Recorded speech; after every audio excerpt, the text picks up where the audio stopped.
time for Book of Experts TV. Topics you love. Experts you trust.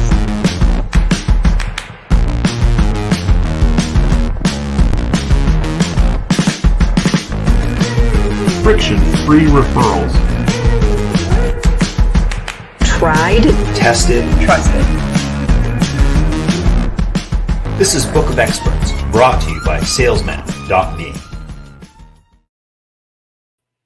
This is Book of Experts TV. I'm your host, Tobin Slavin. I'm excited to be back, and I'm excited to share today's guest. One thing that's unique, and it feels even more so unique these days, is our guest today is actually someone I've had a chance to meet with in real life.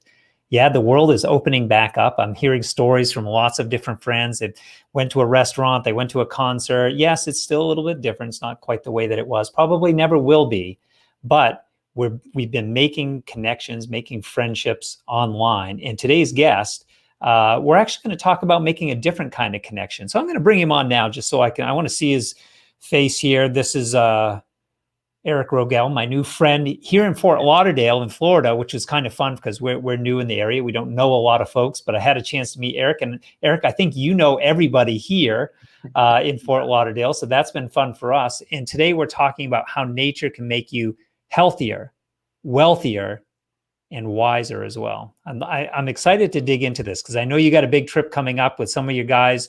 Let's talk about what you've been doing with them, why they come to you, and what happens when you get out in these amazing locations like Glacier National, Zion. Where else have you? Iceland. I know you've got a trip coming up to Iceland. Amazing locations. Zimbabwe. We've got going to be coming up next year. Once the world is opening, it's amazing the amount of travel that people want to do, and people are jumping on board on this, which makes me really, really happy. So good stuff. And I appreciate you bringing me on today. And you, like you said, it was great meeting you actually in person.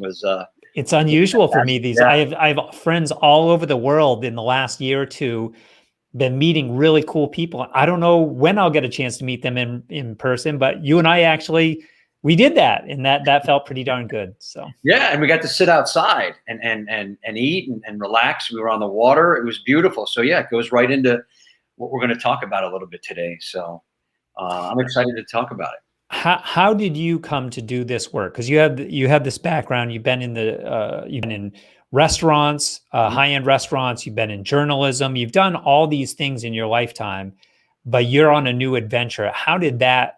I think let's start there, and then you can take us on the trip with you. Yeah. So it's, I've been on, I guess you could call it a journey, right? For lack of a better word. And it's one that we all kind of use, a personal journey, our hero's journey. Joseph Campbell was great in that, and kind of saying that we are all living our own hero's journey. So for me, it was, I took kind of a winding road towards where I am now. Like you said, I was in the restaurant business. I was a designer. I was a creative director. I worked for magazines as a creative director. And doing that, I ended up as a journalist. And I started, one of the things that I covered was all things of interest to men. So it was a lot of gear and gadget reviews, a lot of food. And this is, by the way, Sophia. She wanted to say hi to everybody. I told Eric that if Sophia makes an appearance, he will win the internet today. This is how this works with animals that show up on Zoom calls. I'm dog sitting for the next few days, and she's going to be right here on my lap. So, but anyway, did that, and then working as a creative director for magazines, I ended up becoming a journalist, right? Like I said, and so gear and gadgets, cars, food and drink, because I had the restaurant background, and then one of the things that I did was adventure travel. And the really cool thing about adventure travel was I really took to it. I really enjoyed it. And I did that for many, many years. And I wrote for, Discovery Channel, for discovery.com, several other big publications, Men's Fitness, traveling around the world and hiking and mountain biking and, stuff on the water and kayaking, climbing, all these great things. And I'd come back and my buddies would go, man, I really wish I could do that. Like, I wish I could go on those. And that kind of got filed back here. Continue my journey, went into the corporate world, worked for a financial publishing company for a long time, realized that wasn't really my passion, my purpose. I'd been doing some really, really fantastic, deep inner work for almost a decade now. Great work called self-discovery. And for me, it really helped me grow. And it was in using meditation, it was using intention, it was using all of these great things, and life was changing for me for the better. And it became kind of a personal mission of mine that I wanted to do something that was more purpose driven. And when I really put my attention on it, I love working with men. There are a lot of men that are out there that are really, really good men, that are frustrated, confused. They don't really know how to express themselves as men, step up as men, all these things that we hear all the time. And I thought, I'm going to put some stuff together for this. So with my mentor who founded the work that I do, and myself, we put together a program. Now I have a podcast as well, called Warriors, Lovers, Kings, and Heroes. And this is where men tell the story of how they became the men they are today. So I interview, lots of successful men on there: athletes, celebrities, musicians, entrepreneurs, military veterans, a lot of really great men. And the warrior, lover, king, hero is some of the archetypes that we go through on our journey. So we put this training together, and I was doing it while we were in the midst of this pandemic. We were doing it online, and men really seemed to love it. We were building a brotherhood. We were getting back to where men really came into each other's lives to support, to guide, to mentor, to kind of be there for each other. And also learn how to grow, be a stronger leader, a better father, a better husband, these kind of things. And they loved it. And I was feeling intuitively that once the world opened back up, doing these live together outside in nature would really have an incredible impact. And so we're doing that now. And that's where, my company Boldmen Adventures comes in. And like you said, we've got some trips that are coming on. We have one in Glacier National Park coming in 2 weeks, in the middle of June. It's going to be phenomenal. And one of the things that I found while researching this and doing this is, what we kind of titled today's episode was "Nature Will Make You Healthier, Wealthier, and Wiser." And there's just some amazing, amazing things that we can, and benefits that we can experience just from going outside. And I think this is so important right now, considering that we, as a global community, have been locked up in our homes for the last, more than a year. So I think it is time to get out and kind of experience some of these benefits. Can you break down two words? I think I know what they mean, but I want to hear what you see in them, because Sure. I know these two terms are going to be important to you in the work that you do. Rewild. Yeah. And also over civilized. Sure. Yeah. So those are big words for me.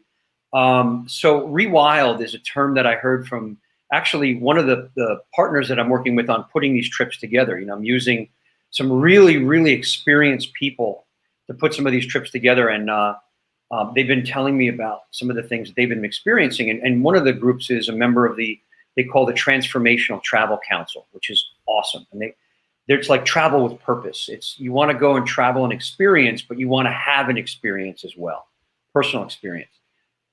And they were telling me about this, there is a term rewild, and it can be used in a couple of ways. One is like reforesting, like rewilding the planet, like getting more wild space out there. And another, and they're doing this, I believe it's in Denmark. So if I'm wrong, I apologize, but I want to say it was in Denmark. There's a group out there going rewilding, which is getting people back to nature, getting back to their natural self. And now my mentor, and one that I work with, we've been talking about this, about getting back to your natural man, your wild man, which is, if you've read the book, phenomenal book I highly recommend, called Iron John by Robert Bly. He talks about the wild man and getting back to the wild man and feeling more natural.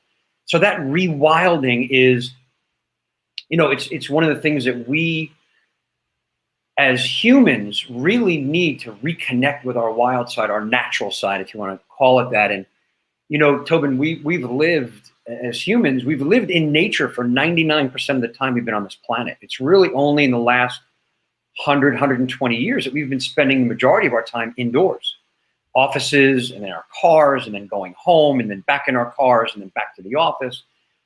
So we really have lost that. And, there's a great quote by John Muir, the famous naturalist. And he said, thousands of tired, nerve-shaken, over-civilized people are beginning to find out that going to the mountains is going home, that wildness is a necessity. So to me, that's what the rewilding is. It's getting back to that. And then over civilized, I think kind of speaks to that, where we are in our offices all day. We've been on Zoom calls nonstop for a year, where we're not connected to nature. We're not connected to each other as humans. We're really kind of isolating ourselves a little bit more. And so over civilized is kind of that denial of our wild self. It's that, oh, no, that's not right. I'm going to be civilized and sit in my office all day, or we're going to put kids in school for 8 hours a day, which I know speaks to your heart very dearly, about getting kids out of the classroom and out into the world. So that's really, for me, what those two words mean. And over civilization, in my mind, is a dangerous thing. We've seen throughout history when empires become overly civilized, they fall. There's a real benefit to us being tapped into that nature, that natural side of ourselves. I think one of the things that really interests me is this concept. So for you brought up children, and there is a trend to push out there to get away from the screens, get out in nature, play more, and how important that is to who we become as individuals. And I think one of the concepts that I really have come to appreciate and grasp is the same stuff that works for a little person in a little body is equally true for us as adults. Yes. And men are, in the corner office or in the boardroom or in a cubicle, facing with those same screens, the same things that we're talking about is not the best thing for our sons and daughters. Right. And we as men were probably more exposed to it than anyone. And so I think this idea of carrying this through and hitting reset in a way to get out into nature in a way, and with other men for this deeper, share a little bit more, if you would, Eric, about that deeper experience. What do you do? What are you guys doing when you're getting out in these amazing locations? Yeah, that's a great question. And I appreciate it. And one of the things that we do, and I look at this and I tell men, this is about mind, body, spirit, right? I mean, we hear that all the time, mind, body, spirit, but what really does it mean? So for one thing, it is that mental, reset, like you just said. It's a mental reset. I mean, we've been so stressed out. There's been a lot of anxiety around the world, not just in health, but in politics and in social concerns, all these things going on. And we're all kind of have that anxious feel. And a lot of people have what we call monkey mind. It's just racing all the time, right? It's just nonstop thoughts, anxiety. Nature actually has a way of, when we connect to it, it unlocks that. It frees that. We become way more relaxed in nature. And there's been study after study after study in not only health journals, but in psychological journals about what nature does for us there. So, it's there's two different types of attention. Apparently there's active and passive. Active is the kind of thing like when you're in an office or you're in front of a screen and you have to actively participate in your attention, traffic, crowded cities, those kind of things.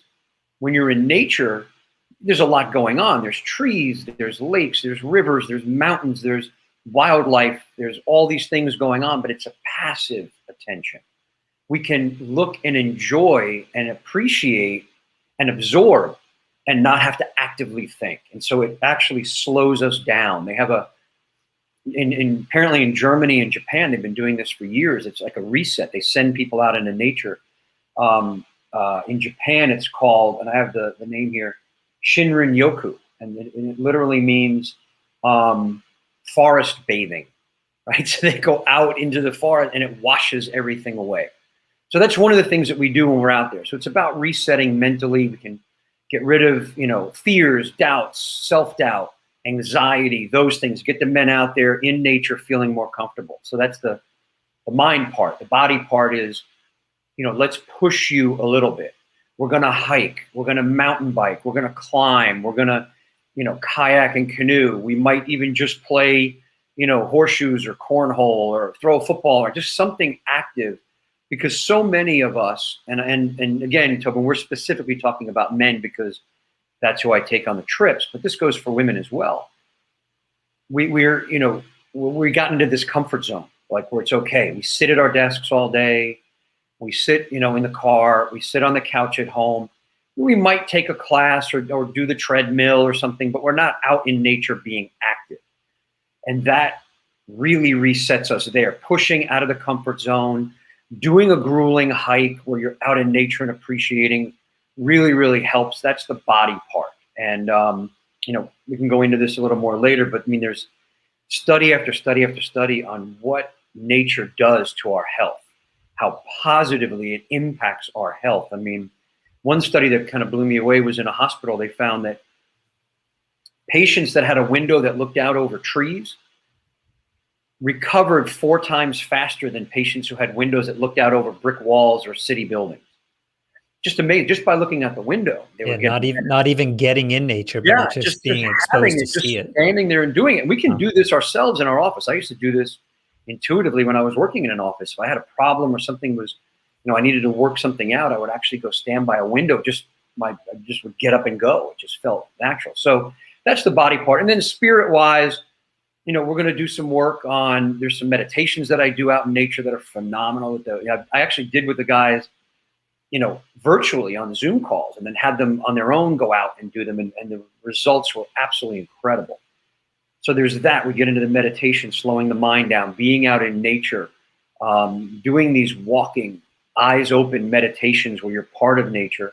And then again, like we talked about, building this brotherhood of men, because, studies have shown that a majority of men say they don't have one good friend that they can turn to in a time of need, to get advice, to be vulnerable with, to tell their problems to look for advice. And that's a dangerous thing. So what we do here is we show men how to be open, honest, raw, be in integrity, be vulnerable the right way, and do this with other men who are like-minded. And that way you build a brotherhood for life. And we've seen this. I mean, I've got guys that are texting each other constantly, turning to each other when they have something. And, I can't tell you enough how the impact that has on men's lives. So those are really the 3 big areas. So this is not just your typical trip, Tobin, where you're going out and like, hey, let's get a bunch of guys and go out to the mountains and camp out and cook out. And we do that, we cook out together and we sit around a fire at night and tell stories and talk and get real. When you can do that as a group, experience nature, push yourself out of your comfort zone, learn some really good skills and strategies for being a better leader, a better father, a better husband, better man in general, and then build that brotherhood with other men. I mean, you're feeding all those parts of yourself. And it really just has a tremendous impact. I love that you're changing the environment around you, the atmosphere around you, by getting out in nature. I think that's one half the coin. The other thing that I've come to appreciate about you, Eric, is you've had a bunch of folks on your podcast that have guested with us as well. Rusty Guyard, for example, Sure. is one that comes to mind. So I am impressed and amazed with your ability to have that raw integrity based conversation. So I can imagine what this, when you can escape into this rewilding atmosphere away from everybody else with a small group of men that can have permission and opportunity to be vulnerable with one another, hearing the way, I've known Rusty for a while, I think the world of him as well, how raw and honest he was on your podcast to really open up about his experience. And you could see the growth for him of being able to share that in that format. I thought you did a masterful job, and honestly, all credit to Rusty as well for being willing to go there in the conversation. And I know that's part of what you do in your podcast. I imagine you're carrying that over into the Boldmen Adventures as well. Yeah, absolutely. And I really appreciate you saying that. Thank you so much, Tobin. And it's something that I've heard from a lot of the men that have been on the show, that they've never told these stories to anyone before. They've never felt that they could actually tell the story. Something they kept inside. They felt it made them, I get them to talk about the challenges, the failures, the juicy stuff, Tobin, that happens to us in our lives. And, a lot of them keep that inside because they feel like it makes them look weak or like they're a failure. And that is not the case in any way. And so there's 2 real things for that, that anyone can use, guys. And those of you that are listening, this is really the secret to it. Getting those conversations it really is paying attention. So attention is the most important thing that we have in our lives. Paying attention is critical to everything that we do. And part of getting out on these trips, the Boldmen Adventures trips, and getting out into nature and the meditation that I show people, and we can do that later in the show, but I can give them a very simplified version of it. But getting out in nature and fully paying attention to who you're speaking to, fully paying attention when you're out in nature. It's a rarity. It's a rarity right now. And so when I'm interviewing someone, my attention is fully on them. And then the second secret is just giving them the space to be raw and real and letting them know it's okay to tell the story. Like, there's no judgment here. There's no, oh man, I can't believe you did that. What an idiot. There's none of that. It's, hey man, that happened. I had something like that happen to me too. And like, what did you learn from it? Here's what I learned. That's what really moves everybody forward. And so I think, giving the attention, holding the space, which another way might be saying, intentional permission to be open and raw. If you do this in your personal life and in your business life, you're going to see magic happen. Magic happen. Because I've had men on the show, grown men, tough men, get emotional, choke up, start to tear up when they're telling these stories, and then we'll stop recording and they'll say, man, I can't believe I told you that story. Like I just feel so much better that I've actually told someone and told it. And doing that is what we call being, in my work, we have the sacred 7 core values. I think I mentioned these to you when we met, Tobin, and that's courage, honesty, integrity, commitment, duty, honor, and love. When you come from those, it's an amazing thing, and especially the first 3. So courage, having the courage to be honest, to get to the second one, being brutally honest with yourself. When you can do that, that leads to integrity, and then you can live as a man of integrity, person of integrity, meaning you are the same in public as you are in private. So you're not holding anything in. There's no secrets. There's no, feeling of shame, or I can't tell anyone that. The energy that it takes, Tobin, to hold that stuff in and carry all of that and then have that in your mind all the time is crushing. And when you can let that out, finally, it's amazing, and it frees up more attention for you to do amazing things in your life. And so it is one of the things that we do on these trips and in the work is show men how to do that, how to pay attention, really focused attention on themselves, on the work you're doing, and on the people that you're having conversations with. Well, I'm on board. Let's explore this together, Eric. You said you can walk us through or give us a brief taste of what this might, something that people can walk away and do for themselves to experience a taste of this. I'm excited to join you on this. Yeah, and guys, feel this when you're doing this, because I want you to, I can walk you through it, but I want you to understand that the experience of it and what the benefits of this are. And this is just, you can go out into nature they've done studies, 20, 25 minutes, and really see these, benefits just from being outside. And I said, healthy, wealthy, wise. So what does that mean? I mean, it's, healthier. We talked about the body, what it's going to do to your body to reset, the mind, inner and outer, your attention, your focus, getting rid of self-doubt, all of those kind of things. And then wealthier, of course, imagine if you and your team that are working for you have permission to go outside 15, 20 minutes, every once in a while, kind of refocus, reset, rewild, get tapped back in. It helps with creativity. Studies have shown creativity, problem solving.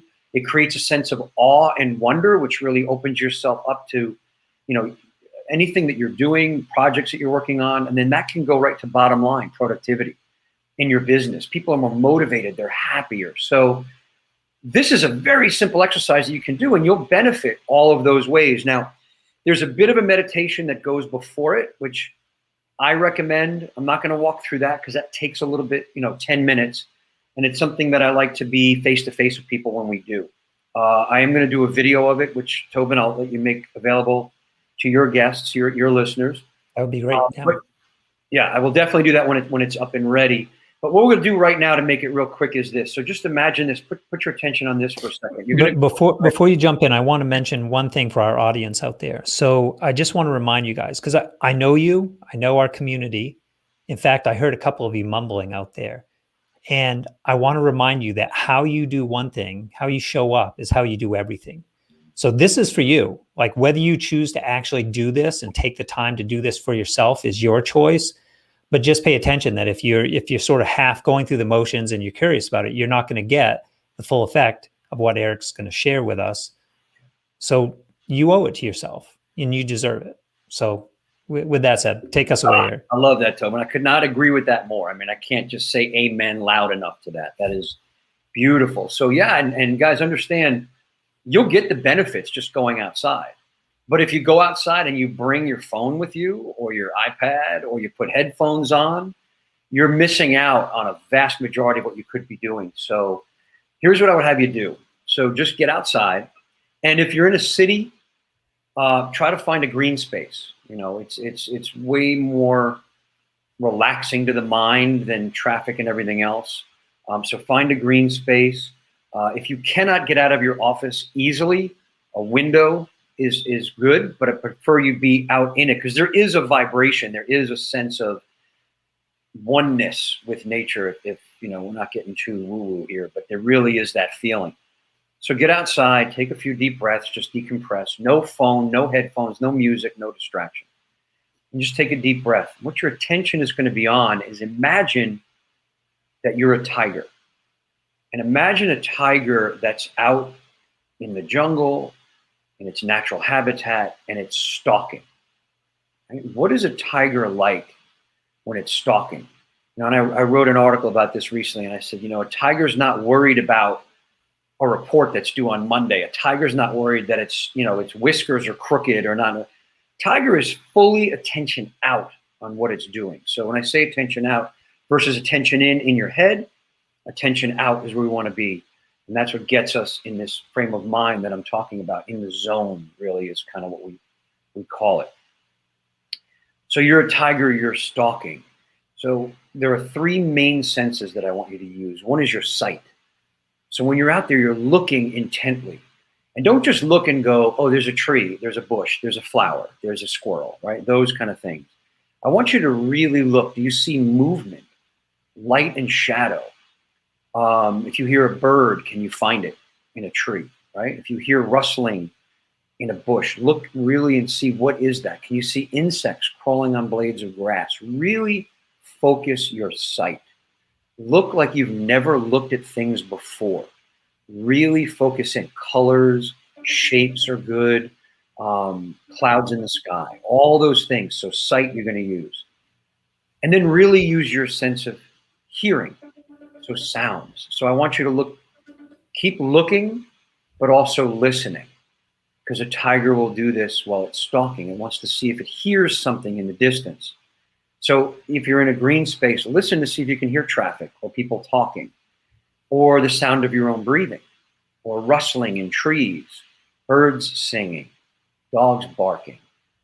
Really, really intently focus on this. And this is one of the reasons I love this, Tobin, is because it's not a quiet, silence, eyes closed meditation. It's eyes open, functioning meditation, experiencing meditation. So that's sight and sound. And then we're going to add touch. So I want you to really feel like the wind and the air on your skin, the clothes on your back, your feet, the weight of your feet on the ground. If you're sitting, the weight of your body in the chair. And you can also use touch. You can touch the side of a tree, the bark of a tree, feel the blades of grass, the petals on a flower. Really intently focus on those three things. And you can add smell, if you like. When you're out there, can you smell a hot dog cart down the street, or a restaurant that happens to be open, or fresh cut grass, or flowers that are nearby? The idea is to be as intently focused on sight, sound, touch, smell. You can add taste if you're doing this at home and you're eating, because how often do we have a cup of coffee or we eat lunch and we really focus on what the food tastes like? What you'll find is after about 10 minutes of doing this, and it's an easy meditation for most people to do, just being a tiger stalking out in nature, you'll find a sense of relaxation. The thoughts in your mind will stop racing. And if they come back up, just focus back out. Look back at the trees, look back at the grass. Feel the air on your skin, feel the weight of your feet in your shoes. You can rub your hands together and feel that, or the plants or tree bark. Really experience all of your senses out there in nature. Because, Tobin, our senses are our transportation vehicle out of our head and then back out. And the more you do this, it's like a muscle. The more you get outside and tiger stalk and really experience all of your senses, the stronger you're going to get at it, and the quicker you're going to be able to stop the racing thoughts and put your attention out. And then you can go back into work and sit down and be focused and calm and have connected.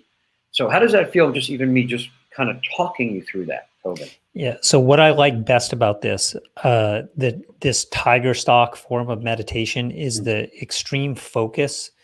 I find, the traditional sitting meditations to be really challenging, honestly. I can focus on a sound or a flame or, hold my focus there, but walking meditations, active, and that's what so I'm excited to do this today. And I'm going to do this today. Good. Well, I want you to let me know how it goes for you, because I'll tell you some of the things that I found, some of the people that I've done this with. And I do this with a lot of, high-powered executives, people that have really stressful jobs, tons of responsibility, those kind of things. And the things that I get, one thing that most of them tell me is, I never knew colors were that bright. Have colors always been this bright? Have things always smelled like that or felt this way? And I call it removing the veil, because having our minds race or worried about what's on our phone, or having headphones on when we're walking outside or walking the dog, or, even with our kids, or checking our phone regularly, it's like a veil that dulls everything else. Once we intently focus on that, you'll experience your senses sharpening. So that's another benefit. I had one guy that told me, he said, Eric, I live next door to my neighbor for 7 years, and I never noticed they have a red door on their porch. Like, I literally never saw the red door. And I asked them if they painted it, and they said, no, it's always been that way. So he's like literally walking next door. I never even saw the red door on the porch. And we blind ourselves to these things. So a lot of these experience brighter colors, noticing more things, being more in tune with the nature, being more centered within yourself, but then also experience being a part of nature. And that's why I do these on these trips, is because we are a part of nature. It's about getting back to that. So absolutely, I'm really looking forward, brother, for you telling me what you got out of this after you do it. And you don't have to do it for long. You can do it for 10, 15 minutes and really get a lot out of it. So that would be something that you guys can do. As soon as you stop listening to this show, just jump outside for a few minutes and go do it. Love this. I'm glad you brought this to the table. Eric, as we wrap up here, let's make sure that we hit if someone wants to enter your world, either they're interested in Boldmen Adventures, they want to know more about the podcast, what's the best way for them to stay in touch with you? Well, the best way, go to boldmenadventures.com, BOLDMEN, plural, adventures, plural.com. And you can sign up there, and you'll get a notification from me. You'll get emails from me on those when we have new trips, when we have discounts, giveaways, specials, all the upcoming stuff that's going on. It's a great way to do that. The podcast, actually, an easy way to find us is I'm part of the Evergreen Podcast Network. So you can go to evergreenpodcast.com, and you'll find that it's Eric Rogell talks with warriors, lovers, kings, and heroes. You'll see that on there. And then, Tobin, one of the great things I like to do is tell people, connect with me on LinkedIn. I'm easy to find. That's how you and I connected. It's for me, it's a professional form of social media where, people who are professional and executives and really are purpose-driven, motivated, get on there, chat with me. I'll have a conversation with you. And if anyone wants to hear more about the tiger stalking, and then a little bit more about how you can do that more effectively, just connect with me and send me a message. I'll take you through it. Yeah, folks, we've covered everything from rewilding yourself to over-civilization to stalking as a tiger, and all in the name of how nature can help you feel healthier, wealthier, and wiser as well. Eric, I so appreciate you taking the time to come and join us and bring some experiences to the table as well. Sure, absolutely. My pleasure and my honor to do it. I love what you guys are doing here, and really my honor to be part of it. Thanks so much. And folks, we'll see you on our next episode of Book of Experts TV.